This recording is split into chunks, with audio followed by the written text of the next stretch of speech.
Okay, thank you very much, Andrew, for the introduction. How's the sound? Is it okay? All right. So, of course, thank you for Ivan and Bowie, if they're here, and the whole team for organizing this edition of the WOW Summit in Hong Kong. I believe compared to last year, it's under more favorable conditions. So it's actually very special for me to address you here today. The last time that I spoke in Hong Kong was little over a year ago. It was in Wan Chai, shared the stage with FTX, and this was 1 week before the collapse and all the drama that followed in Hong Kong and the rest of the world. And, you know, coming here, I definitely don't want to dwell on these things, but coming to the WOW Summit, I certainly want to talk about the evolving role of crypto exchanges, and the effects on the crypto markets. But it's not just with such a kind of negative connotation.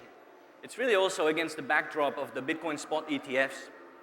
You know, with the likes of BlackRock coming into the space, you could say, arguably, that the standards have been raised. And I think somebody earlier made a comment that, you know, there's some impact, right, on exchange volumes.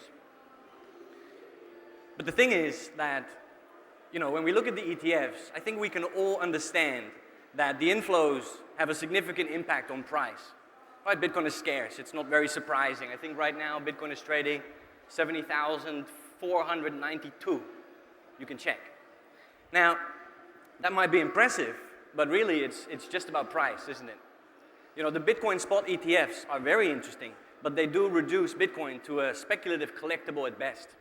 What you cannot do with the Bitcoin spot ETF is withdraw into your own custody. You can wrap your Bitcoin and participate in DeFi. You cannot transact your Bitcoin freely across borders, and that is ultimately what gives Bitcoin value in addition to the scarcity, because the scarcity doesn't really drive demand. So while that is, you know, that's a balance that we need to achieve, and I believe that crypto exchanges do continue to play an important role. They occupy a unique position between the fiat worlds and the crypto worlds, between traditional finance and this emerging industry. But now when we look at the track record of crypto exchanges, I mean, we've had hacks, continuous, smart contracts being breached, rug pulls, founders running off, founders dying, but perhaps they're alive somewhere with wallets, whatever drama we've gone through. Now, we could attribute some of these kind of very bad and tragic episodes to growing pains. I mean, think about it. What is it, 12, 13 years ago, 85% of the world's Bitcoin was traded on Mt. Gox alone. Yeah, that's risky. Yeah, maybe they didn't have the security in order. But what are we talking about? Is a random internet coin that you can generate at home on your PC. There was no infrastructure. There were no rules. There was no regulation.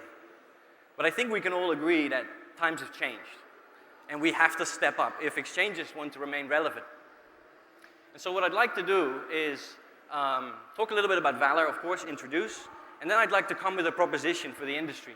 Because I believe that while revenue is super important, it's the lifeblood of any industry, I believe we should be more values-driven. And values-driven is really what differentiates VALR, hence the name, which also means courage, because it does require courage to commit to your values. So VALR was founded in 2018 and is headquartered in Johannesburg, South Africa. It is right now the dominant exchange in South Africa and the largest exchange on the African continent as a whole by trade volume. We serve around 580,000 users worldwide, not just in Africa, and around 1,000 or more corporate and institutional traders. In fact, it might be surprising for an exchange coming from South Africa, but the majority of our trade volume is actually generated by businesses, institutions, hedge funds, professional arbitrage traders, and these types of, and then there's also the OTC flows, of course. And it's logical, we don't have to go in depth, but obviously it has to do with South Africa and its capital controls and kind of a restricted financial landscape, right? So what does value, you know, what values does VALR stand for? Because I would say that VALR has been quite successful. I only recently joined, and I joined specifically for its commitment to values. So the three core values that I kind of get from my conversations with my colleagues and of course with the CEO, Farzan Messani, who couldn't be here today. The first principle is unity. So we actually fundamentally believe that despite our differences, whether it's political, ideological, religious, cultural, skin color, it doesn't really matter. We all come from the same stock. And we believe that a financial system that is supposed to serve humanity must reflect that fundamental oneness of humanity. And so every decision that we make has to be in support of that larger goal. The second principle that we adhere to is service. Now, service, we believe, is a fundamental capacity. In fact, it's what's required to be happy as a person. So rather than envisioning ourselves as some parasitical exchange that scams people of their money and robs society of their dignity, rather than that, actually we want to serve people because we know what we're actually building, and not just us, all of us, hopefully. The third one, the principle that we really adhere to, is truth. Now this might be a kind of a given, but there are many lies in this industry. I mean, there are many lies everywhere, but there are many lies in this industry. I can tell you we have great security. What if we don't have a security officer or a security team, or we're not doing penetration tests all the time? I can say it. I don't know if it's true. I can show you proof of reserves, but I can certainly connect wallets that don't really belong to my exchange and prop up my reserves. I can surely get some market makers to prop up the volumes on an exchange. I mean, literally, the industry is full of lies. Now, that's not to make it very negative. It means we have to get rid of it. We have to get rid of it if we want to grow and serve the masses properly. How do we get rid of it? So I've heard a lot about regulation. A lot of people, for years actually, have said we need regulatory clarity. Yes, but the regulator is not yet super clear in its, in their own thinking. None of us are super clear about exactly how to regulate it.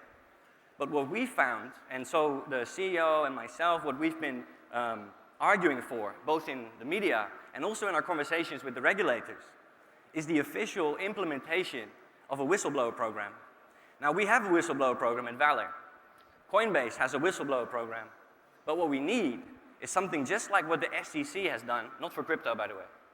There's a huge billion-dollar reward available for anybody who can expose, prevent, or stop securities fraud.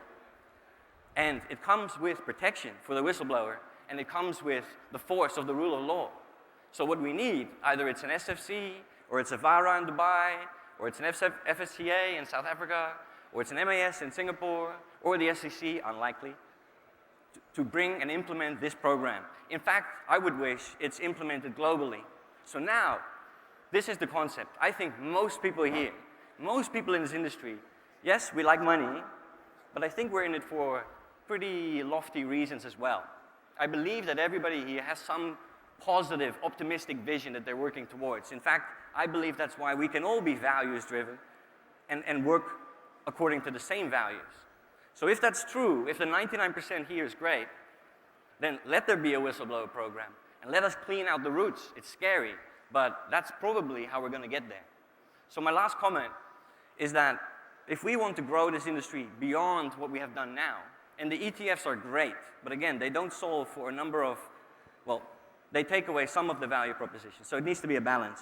And if we want to onboard the next billion people or 2 billion people, it's not about just innovation or coming up with something interesting or even doing smart marketing. Really, we have to be worthy of such growth. It's nothing else to it. It's only integrity that can work as a magnet, and integrity is proven over time. I'm not going to tell you anything. It's going to be proven over time. So I hope that we can all commit to a set of values, and feel free to add to it. But I believe these core values that we all work towards are unity, service, and truth. Thank you very much.